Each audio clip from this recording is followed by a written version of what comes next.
Bienvenidos a nuestro programa lleno de buenas noticias. Y hoy arrancamos con esta. Un conductor italiano se hizo pasar por ciego durante 40 años. ¿Pueden creerlo?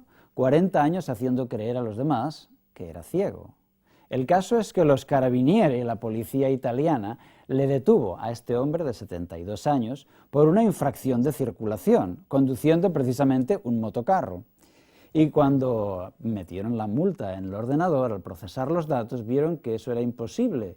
Él no tenía carnet de conducir porque era invidente. Llevaba ciego 40 años, cobrando una pensión del gobierno por ello. Por lo tanto, también ha sido procesado por estafa al gobierno. ¿En quién podemos creer? ¿Cuánto engaño hay en este mundo, verdad?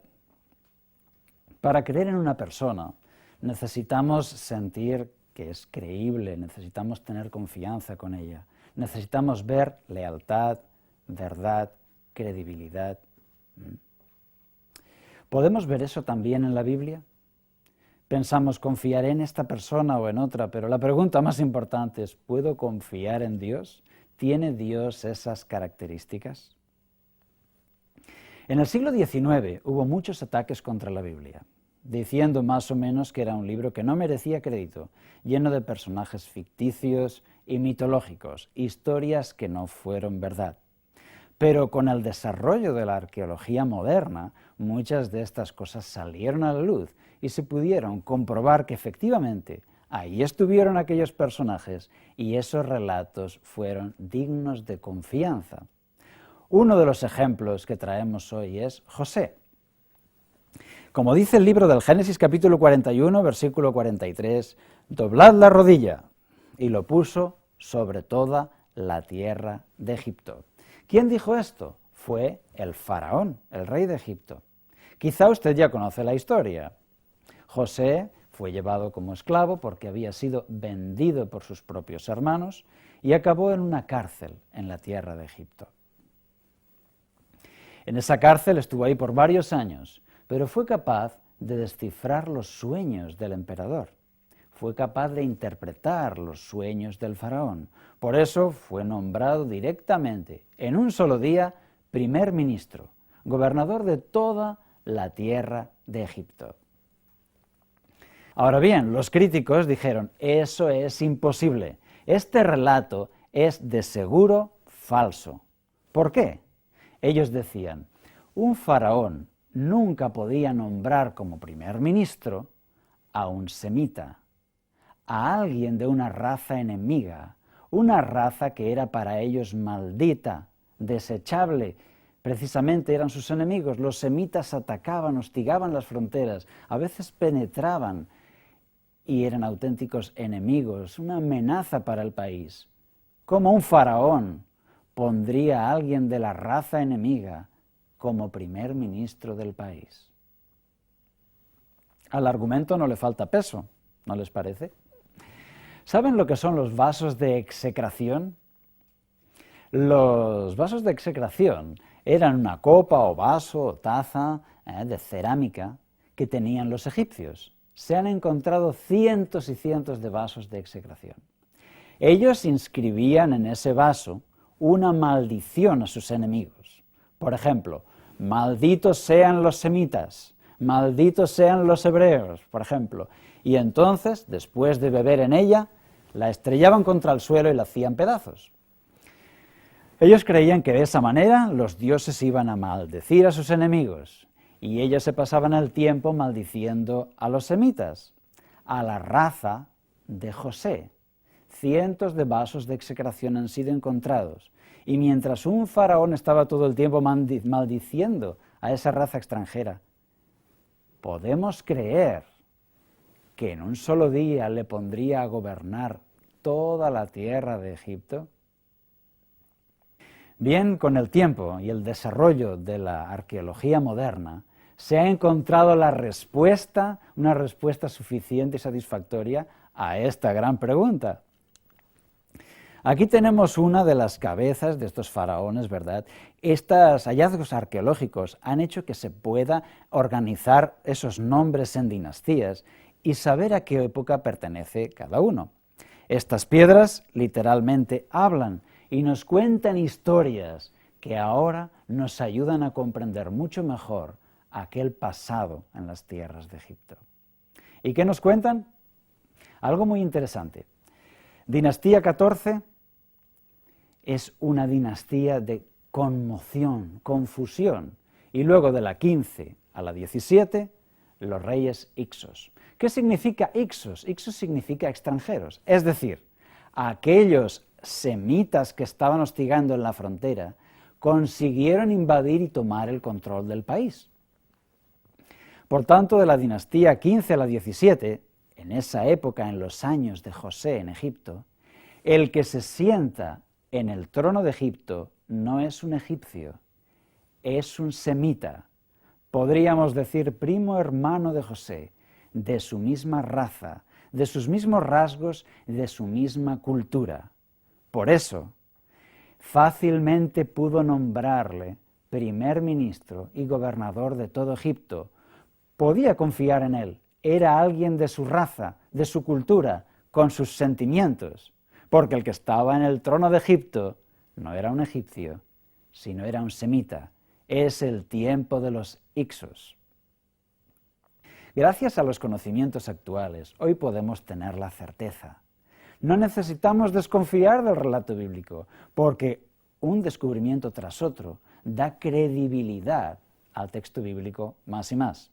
Ya tenemos a José sentado en el trono de gobernador de todo Egipto, puesto que el faraón es un semita como él. Pero es que esto además explica la historia posterior. Hay más. ¿Qué vino después? Dice el relato bíblico que con el tiempo se levantó un faraón que no conocía a José, y ahora éste, con una actitud totalmente opuesta, esclavizó a los israelitas que estaban en Egipto. Y esto cuadra con la historia, porque después de la dinastía 17, los reyes de Tebas expulsaron a los Hicsos de Egipto. Nuevamente estaba gobernado por egipcios y por los sacerdotes.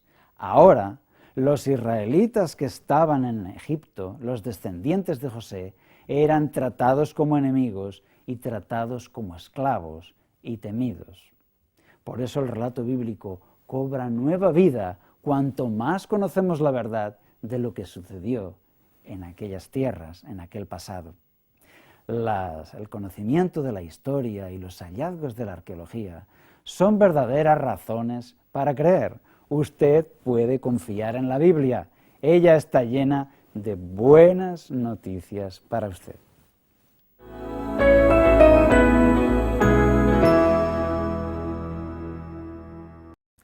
¿Sabe usted quiénes eran los masoretas? ¿Ha oído hablar de ellos? Los masoretas fueron un grupo de judíos que durante la Edad Media estuvieron copiando los manuscritos antiguos de la Biblia, haciendo una copia tras otra.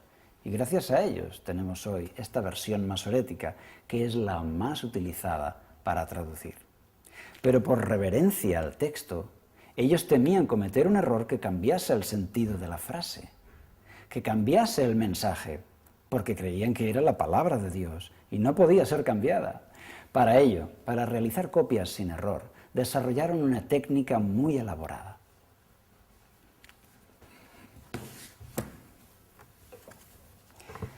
Primeramente, ellos habían contado en los originales, en cada página, el número de palabras que había en cada página, también el número de letras que tenían y una serie de palabras clave, palabra central y otras, de manera que al hacer una copia comparaban la página copiada y la página original y debían de coincidir exactamente el cómputo de número de palabras, de número de letras, de palabras clave, etc.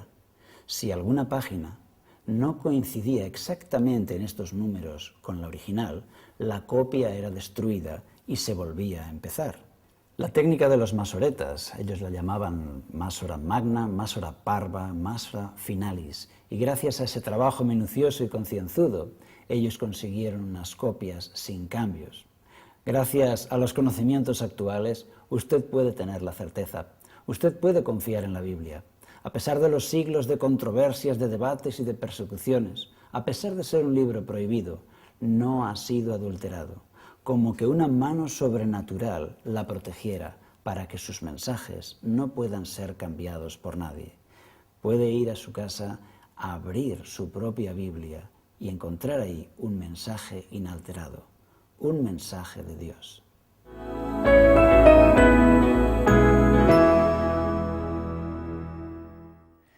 Tenemos ahora para compartir una historia impresionante, la historia de una ciudad arrojada al mar.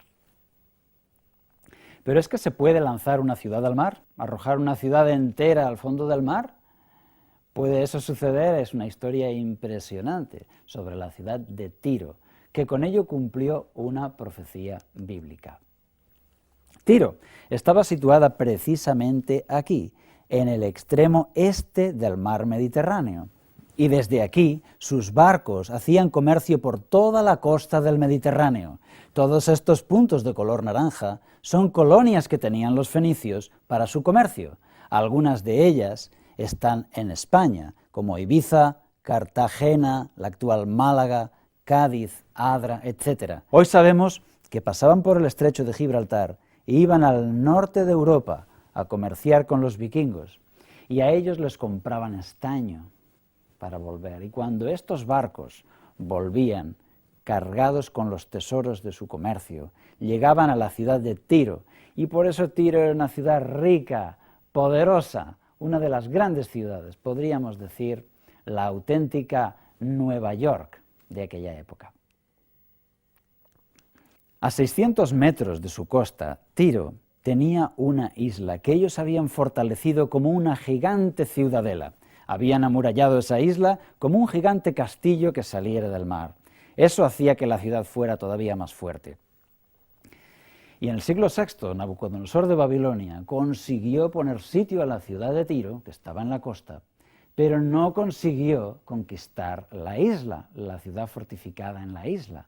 Por lo tanto, los habitantes de Tiro, que se habían cobijado en la isla, volvieron a la ciudad y la reconstruyeron. Nadie podía con esa fortaleza en medio del mar. Y en aquel tiempo, cuando Tiro era una ciudad tan poderosa y tan rica, sus gobernantes fueron crueles con otros pueblos. Llegaron también a Israel y se llevaban las cosechas, les dejaban un poco de grano. ¿Para qué? Para que pudieran sembrar. Y al año siguiente volvían y se llevaban la cosecha y les dejaban un poco de nuevo. Y así, en aquel tiempo, los israelitas sufrían hambre por el abuso de los habitantes de Tiro. En aquel tiempo, esos habitantes clamaban a su Dios que les librase. Y el profeta Ezequiel recibió una revelación, una profecía. La ciudad de Tiro sería castigada por esas acciones y sería arrojada al fondo del mar. Tiro, que era la reina de los mares, iba a acabar en el fondo del mar. Y aquí tenemos la profecía del capítulo 26 de Ezequiel, que dice que Tiro sería destruida, que Tiro sería arrojada al mar, que se barrería de ella hasta su polvo, que sería dejada como una piedra lisa, se convertiría en un tendedero de redes y nunca más sería reconstruida. Caramba, la verdad es que ningún conquistador ha tomado tanta saña a la hora de conquistar una ciudad, para barrer de ella hasta su polvo y para dejarla como una peña lisa. Al contrario, después de una guerra, una ciudad destruida deja metros y metros de escombros por todas partes. Y sin embargo la profecía es clara, será arrojada al mar, su lugar barrido hasta su polvo y dejado como una piedra lisa, convertido en un tendedero de redes. ¿Por qué en un tendedero de redes? Un tendedero de redes es un lugar despejado, desolado, que no tiene árboles ni edificios, donde los pescadores extienden sus redes para sacarlas al sol y luego remendarlas. Y la gran ciudad, la poderosa ciudad de Tiro, iba a convertirse en eso, en un lugar asolado y un tendedero de redes. Y la última predicción, que nunca más sería reedificada. Eso era muy difícil de predecir, porque la ciudad de Tiro tenía 6 fuentes de agua potable, un lugar ideal para que, aunque fuese destruida, fuese reconstruida con mucho interés. Llegamos al año 332 antes de Cristo, y encontramos a Alejandro Magno, a quien ya conocemos por la historia. Este conquistador tenía la fama de no perder ni una sola batalla. Él llegó a los muros de la ciudad de Tiro y le puso asedio por 6 meses, y a los 6 meses consiguió la ciudad, conquistar la ciudad. Sin embargo, le quedaba la fortaleza de la isla. ¿Cómo iba a conseguir la isla? Esto nos lleva a una historia muy interesante. ¿Cómo Alejandro Magno conseguía ganar una batalla tras otra? ¿Por qué consiguió conquistar todas las ciudades que atacó? Su gran secreto era una gigante torre de asalto que él desmontaba y llevaba en sus campañas a todas las ciudades.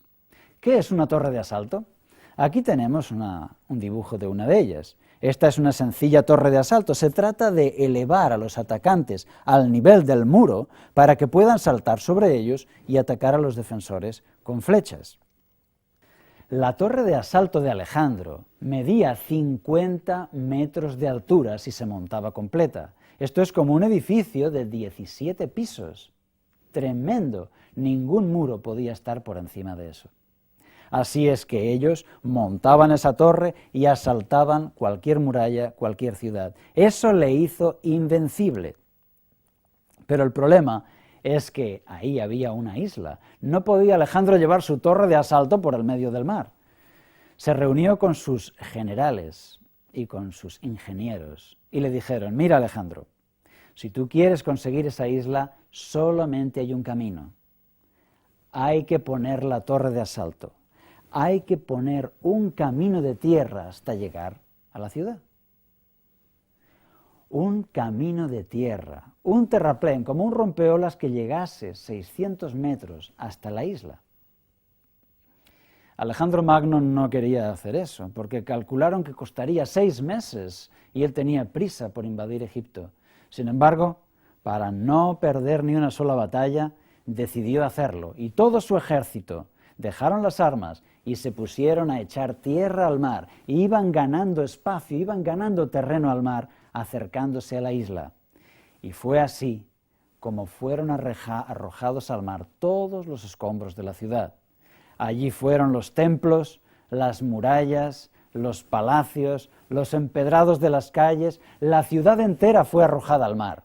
Y así se cumplió la profecía, que la ciudad de Tiro sería arrojada al mar, porque la palabra de Dios lo había dicho. Porque hay un Dios en los cielos capaz de ver el futuro, alguien que sabe y puede profetizar lo que va a suceder en la historia, alguien que puede verlo. Y estos son fenómenos sobrenaturales que nos enseñan que la Biblia nos da razones para creer en ella. Aquí vemos en la imagen donde estaba la ciudad en la costa y todo ese terraplén que hicieron los soldados de Alejandro. No tuvieron bastante con echar los escombros de la ciudad. Llegó un momento que toda la ciudad había sido arrojada al mar y todavía no habían llegado a la isla. Así es que empezaron a echar también la tierra, el polvo, y se cumplió la profecía: barreré de ella hasta su polvo, la dejaré como una peña lisa. Acercándose ya a la isla, los defensores con catapultas atacaban a los que estaban trabajando. Así es que Alejandro tuvo que parar esa obra y tuvo que construir un escudo gigante chapado de metal para defender a los trabajadores, que iban adelantando el escudo e iban adelantando el camino. Al final estuvo terminado. Cuando aquella pesada torre de asalto comenzó a rodar por el camino de 60 metros de ancho y comenzó a rodar pesadamente hacia la isla, el destino de aquella fortaleza ya estaba decidido. Y así cayó la isla, y así Alejandro Magno ganó esa batalla, y fue él el encargado de cumplir, sin saberlo, esta impresionante profecía. La ciudad de Tiro estaba ya en el fondo del mar. Y este es el aspecto que tiene ahora ese lugar. Aquí, en la costa, estaba la poderosa ciudad. Aquí es el emplazamiento de la isla y el camino que hicieron los griegos hasta llegar a ella. El mar ha hecho una ensenada de arena y ha quedado la isla unida al continente para siempre más. Hasta el día de hoy, si sobrevolamos esa zona, veremos que la isla ya no es más una isla desde aquel día, sino que está unida al continente. Hay una pequeña población aquí de árabes, algunos de ellos se dedican a la pesca, y cuando recogen sus redes, ellos van precisamente a esta zona despoblada, extienden sus redes al sol para secarlas, con lo cual se cumple otra vez la profecía de Ezequiel 26, que decía: tendedero de redes serás, un lugar desolado.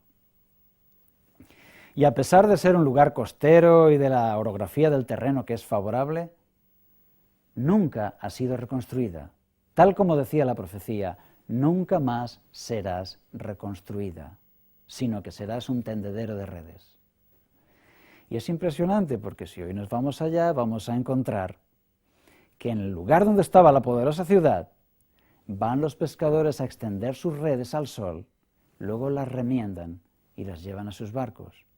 Es un lugar desolado, de peña lisa, donde se extienden las redes al sol. Y cuando van los arqueólogos a hacer excavaciones, no van a donde estuvo la antigua ciudad, sino que van aquí, en este tramo entre la tierra y la isla, porque es aquí, debajo del agua, donde extraen las piedras, las herramientas, las estatuas. La ciudad de Tiro está ahí, como la profecía había dicho. Por eso, los estudios de la arqueología nos dan razones para creer. Los estudios de la historia son evidencias para confiar en este libro. Un libro especial que nos da muestras de sobrenatural por todas partes donde le miremos. Tú puedes confiar en la Biblia. Ella está llena de buenas noticias. Se profetizan una serie de cosas, la historia se encarga de cumplirlas al 100%. La Voz de la Esperanza te invita a través de su página web vozesperanza.com a descubrir 4 interesantes cursos por Internet de forma totalmente gratuita y sin compromiso. Curso La Biblia habla. ¿Quieres conocer más de la Biblia y disfrutar de todas las bendiciones que ella puede aportar a tu vida? Entonces este es el curso perfecto para ti. Curso Tesoros de Vida, para estudiar la palabra de Dios desde la moderna perspectiva del siglo XXI. Curso Salud y Vida. ¿Quieres aprender a disfrutar cuidándote? Entonces, ¿a qué esperas? Apúntate ya. Curso La Fe de Jesús. Estudios bíblicos de ayer, de hoy y de siempre. Ya sabes, visita hoy vozesperanza.com y disfruta a través de la red de nuestros cursos gratuitos. vozesperanza.com. Y ahora voy a presentarles la gran familia de los dioses. Tenemos aquí en pantalla el árbol genealógico de los dioses griegos. La conclusión mayor que podemos sacar es que son dioses a imagen de los hombres, es decir, hechos a imagen del hombre. Hemos leído en la Biblia muchas veces que Dios hizo al hombre a su imagen y semejanza. Sin embargo, al observar las otras religiones, nos damos cuenta de que son al revés, dioses hechos por el hombre a su imagen y semejanza. Y así encontramos en ellos todas esas malas pasiones de los hombres. Tenemos aquí, por ejemplo, a Minerva, la diosa de la guerra, siempre peleada con su hermana Venus, y siempre cruel en el campo de batalla, celosa, con envidias, engaños, y no es una excepción. Así son todos los dioses. Bueno, y podríamos hablar de Saturno aquí devorando a sus hijos. Impresionante cuadro de Goya, bastante cruel. Y eso sucedió porque había una profecía que le dijo Saturno que uno de sus hijos iba a destronarle. Entonces él dijo, pues nada, si alguno me va a destronar, entonces no voy a permitir que ninguno viva. Y cada hijo que nacía se lo comía. La verdad es que hay religiones que dejan mucho que desear. Sin embargo, eran las religiones de muchas personas. Al final, uno de sus hijos fue escondido por su madre y llegó a destronarse. Ese es Zeus, padre de los dioses. ¿Pero por qué es padre de los dioses? Pues porque consiguió matar a su padre. Es una serie de dioses que no tienen absolutamente nada que ver con el Dios de la Biblia. Un Dios noble, bueno, que ama a sus criaturas y que se preocupa por ellas. Es por esto que las diferencias entre religiones son también razones para creer. No dejes que nadie te diga, la Biblia, bueno, una religión como tantas otras, cada uno tiene la suya. No, no, no, no. Eso no es así. Es una religión radicalmente diferente, en la cual hay un libro sobrenatural, un libro milagro, lleno de buenas noticias que van a ayudarte a ser una mejor persona. Es un Dios noble, el cual no miente ni puede fallar, digno de confianza, que espera que tú crezcas como persona y puedas llegar a ser feliz por toda la eternidad. Nos vemos en el próximo programa, lleno de buenas noticias. ¡Hasta pronto!